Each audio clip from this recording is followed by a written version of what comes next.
সুধার কাছে চ্যালেঞ্জে হেরে যেতেই অদ্ভুত কাণ্ড করলো তেজ। সম্পূর্ণ জানতে ভিডিওটিতে একটি লাইক করে প্রথম থেকেই দেখতে থাকো।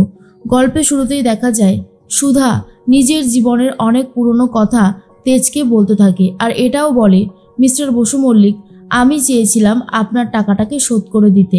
তেজ তখন বলে, দেখুন সুধাময়ী, এতগুলো টাকা এইভাবে শোধ করার কোনো দরকার নেই, আর আমি এই টাকা নিয়ে আপনাকে খোটাও দেব না। আপনার সেই ভয় পাওয়ারও কোনো ব্যাপার নেই। আমি শুধু এটুকুই চাই যে আপনি বসু মল্লিক পরিবারে থাকবেন। ভালো মন্দ সব কিছুতে আপনাকে দরকার। আমার ঠাম্মি খুব ভরসা করে আপনাকে, সেই জন্যই আপনাকে ওই বাড়ির বউ করে নিয়ে গেছে।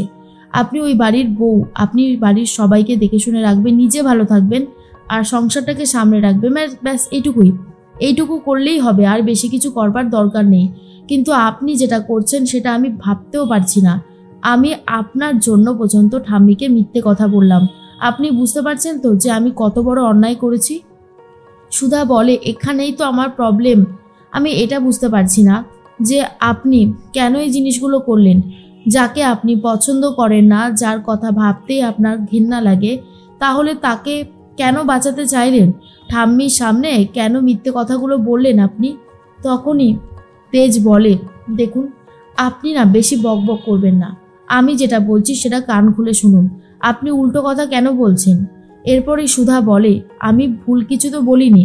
আজকে যদি আপনি আমার সাথে এই রকমভাবে ব্যবহার না করতেন, ঠাম্মিকে সবটা বলে দিতেন, তাহলে আপনার মনে তো আর কোনো ভয় থাকতো না, বা আপনি নিজের প্রতি নিজে বিরক্তও হতেন না।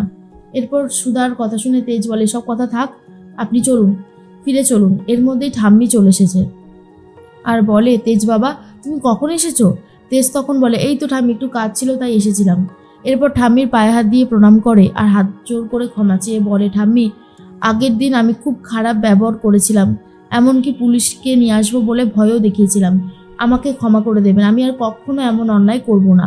তখনই ঠাম্মি বলে, না না বাবা, তুমি তো ঠিকই করেছিলে, আসলে আমরাই তো ভুল করেছি। সুধার আগের জীবনের কথা তোমাদেরকে বলা হয়নি। এটা যে কম বড় অন্যায় নয় সেটা আমরা জানি, খুব বড় অন্যায় করেছি আমরা, কিন্তু তবুও তুমি যে সুধাকে মেনে নিয়েছো, সংসার করছো, তার জন্য আমার অনেক ভালো লাগছে। তোমরা দুটিতে এইভাবে পাশে থেকো, একে অপরের পাশে থাকবে, দেখবে কোনো বিপদই তোমাদেরকে স্পর্শ করতে পারবে না। সুধার মতন মেয়ে হয় না। তুমি তো কয়েকটা দিন হলো ওকে চিনছো, এরপর দেখবে, বুঝতে পারবে, তুমি নিজে এসেই বলবে সুধার মতন মেয়ে হয় না। এরপরেই সুধা বলে, ঠাম্মি, তোমার শরীর ঠিক আছে তো? ঠাম্মি তখন বলে, হ্যাঁ রে সুধা, আমার শরীর ঠিক আছে। সারাক্ষণ শুধু অন্যকে নিয়ে ভেবেই চলেছিস, নিজেকে নিয়ে ভাবিস কখনো? এবার নিজেকে নিয়েও একটু ভাবতে শেখ, বুঝলি? এর মধ্যেই দোয়েল তো লুকিয়ে লুকিয়ে সমুদ্র আর ঝিনুকের কথা শুনতে থাকে। ঝিনুক তখন বলে, আমার মনে হয় আমি আর আপনি দুজন মিলেই দিদি আর জিজুর সম্পর্কটাকে ঠিক করে দেবো, কি পারবো না? সমুদ্র তখন বলে, হ্যাঁ পারতে তো আমাদেরকে হবেই। এর মধ্যেই দোয়েল মনে মনে ভাবে, আচ্ছা, সুধাদি আর জামাইবাবুর মধ্যে সম্পর্ক ভালো করতে চাইছে এই ঝিনুকটা, আর নিজের সম্পর্ক তলে তলে ভালো করে নেওয়ার চেষ্টা করছে। সেই জন্যই এই সমুদ্রবাবু আমাকে পাত্তা দিত না, কারণ তার মন যে ঝিনুকের প্রতি অলরেডি গলে গেছে। দোয়েলকে দেখে কিছু কুকুর ঘেউ ঘেউ করতে থাকে, আর তখনই ঝিনুক বলে, কেউ কেউ ছিল এখানে, আমার তো মনে হলো দোয়েল দি ছিল। দোয়েল মনে মনে আবার ভাবে, এদিকে ঝিনুক বলে, বিয়ে করবো না, আর তলে তলে ঠিক সমুদ্রবাবুকে নিজের কপালে জোটানোর জন্য চেষ্টা করে যাচ্ছে। এদিকে তেজ তখন বলে, দেখুন সুধাময়ী, আমি আপনাকে বারবার একটা কথা বলছি, যা হবার হয়ে গেছে, এসব নিয়ে আপনাকে আর ভাবার কোনো দরকার নেই। আপনি আর মিষ্টি বাড়াবেন না, বুঝতে পেরেছেন? এদিকে ইমন তো প্রচণ্ড রেগে গেছে। বিজিতকে বারবার করে বলে, তুমি কাকে ঠিক করেছো? সে এইরকম ভাবে বিজনেস করে কেন? 2 দিন করে 3 দিন বন্ধ করে দেয়, এবার আমি কি করব? বিজিত বলে, ম্যাডাম, আমি অনেকবার ফোন করছি, সে তো আমার ফোনই ধরছে না, আমি কি করতে পারি বলুন? ইমন বলে, সত্যি বিজিত, তোমার ওপরে ভরসা করাটাই না আমার সবথেকে বড় ভুল হয়েছে।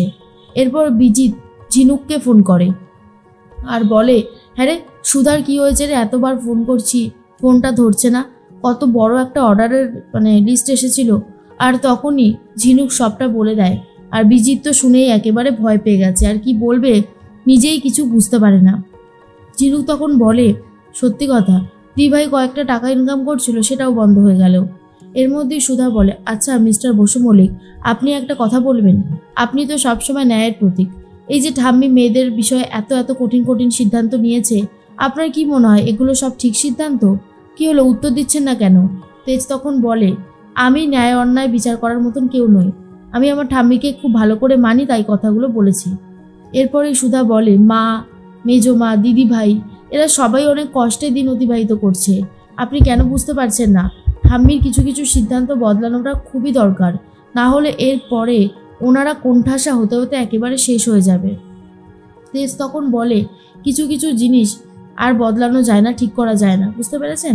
ঠাম্মির সিদ্ধান্ত বদলানো যাবে না। আর আপনি এই সমস্ত কথা বলা বন্ধ করুন। জানেন সুধাময়ী, আমি কি চেয়েছিলাম? আমি চেয়েছিলাম জীবনে এমন একজন জীবনসঙ্গী যে সুখে দুঃখে আমার হাত ধরে রাখবে, আমার হাত কখনো ছাড়বে না। কিন্তু আপনি ডিভোর্সি, এই সমস্ত কথা যদি কেউ জানতে পারে না, কখন কি যে হবে আমি নিজেও জানি না। এর মধ্যে ছোটকা লুকিয়ে লুকিয়ে কথাটা শুনে ফেলে আর ভাবে, এসব কি বলছে? তেজ কি বলল? সুধা ডিভোর্সি? সর্বনাশ! এই কথা যদি কেউ জানতে পারে তাহলে একেবারে অনর্থ হয়ে যাবে। এদিকে সুধা আর তেজ তো কথা বলছিল। তেজ সুধাকে বলে, আসুন আপনাকে একটা জিনিস দেখাবো। দেখুন, এখানে সমস্ত গাছপালা ভেঙে পড়ে রয়েছে, চারিদিকে সবকিছু শেষ হয়ে গেছে। পারবেন এই জায়গাটাকে পুরো ঠিক করে দিতে? সুধা বলে, কেন পারবো না? আপনি আমার ওপর একটু ভরসা রাখুন, আমি পারবো। এরপরে তেজ বলে, ঠিক আছে, করুন আপনি। এরপর সুধা সমস্ত কিছু গোছাতে শুরু করে দেয়। যা দেখার পর তরিতা এগিয়ে আসে আর বলে, দিদিভাই আমি তোমাকে একটু সাহায্য করি। তখন দিদিভাই বলে, না আমাকে সাহায্য করতে হবে না, আমি পারবো। তরিতা তখন বলে, সত্যি দিদিভাই, তোমার হাতে কিন্তু জাদু আছে, যে জিনিসটাই ধরো কি সুন্দরভাবে করে ফেলো। সুধা বলে, হ্যাঁ এটুকু তো করতেই হবে। তরিতা তুমি এখান থেকে যাও, কাদা টাদা লেগে যাবে। তরিতা ভাবে একবার কিছু একটা করবে, যেই না টপ ধরেছে দেখে এত ভারী, তাড়াতাড়ি করে আবার রেখে যায়। এদিকে কারেন্টের তার ছড়ানো ছিল, আর এটা দেখার পরে ভাবে সুধার আজকেই হয়তো শেষ দিন। একবার যদি এই কারেন্টের তারটা লেগে যায় তাহলে পুরোপুরি শেষ। তরিতা দূর থেকে মজা নিতে থাকে আর বলে, বেশ হয়েছে, দিদিভাই আজকে এইখানে আটকে থাকবে, কাল সকালে দিদিভাইকে মৃত বলে ঘোষণা করবে ডাক্তার। এর মধ্যেই সুধা বলে, মিস্টার বসু মল্লিকের একদমই ধৈর্য নেই, কিন্তু আমি দেখিয়ে দেব আদতেও ধৈর্য দিয়ে কি করা সম্ভব। ছোটকা তখন তেজকে বলে, কি বলছিলিস তোরা? সুধার ডিভোর্সি? এই কথাটা তো মা জানে না, তাই না? তখনই ছোটকার কথা শুনে তেজ বলে, আস্তে আস্তে ছোটকা, তুমি প্লিজ এই সমস্ত কথা কাউকে বলো না, তাহলে একটা সর্বনাশ হবে। তখনই ছোটকা বলে, হ্যাঁ রে, তুই এত বড় হয়ে গেলি কবে যে তুই আমার কাছ থেকে সমস্ত কথা লোকাতে শিখে গেলি? কি হলো বল? তেজ তখন বলে, আর কি করতাম বলো, এইরকম একটা কথা কি আর বলা যায় সবাইকে? তার মধ্যেই সুধা তো সমস্ত জিনিসপত্রগুলো ঠিক করে দিয়েছে। তরিতা ভেতর থেকে দরজাটা বন্ধ করে চলে যায়। আর এদিকে বৃষ্টিও শুরু হয়ে গেছে। সুধা কোনোভাবে দরজাটা খুলতে পারে না, আর বসে বসে ভিজতে শুরু করে, আর সেভাবেই ঘুমিয়ে পড়ে। তেজ এসে দেখে সুধা ভিজে গেছে আর জ্বরও এসেছে। কি করবে, শাড়িটা নিজে নিজে ছাড়িয়েও দিতে পারছে না, কিন্তু চেষ্টা করছে। সুধার মাথাটাকেও ভালো করে ধুয়ে দেয়, বলে, সত্যি আমি কিন্তু চ্যালেঞ্জে হেরে গেছি। সুধা আসলে ওই জায়গাটার এত সুন্দর একটা রূপ দিয়েছে, যা দেখার পরে পুরো অবাকই হয়ে যায় তেজ, আর বুঝতে পারে চ্যালেঞ্জে সে হেরে গেছে।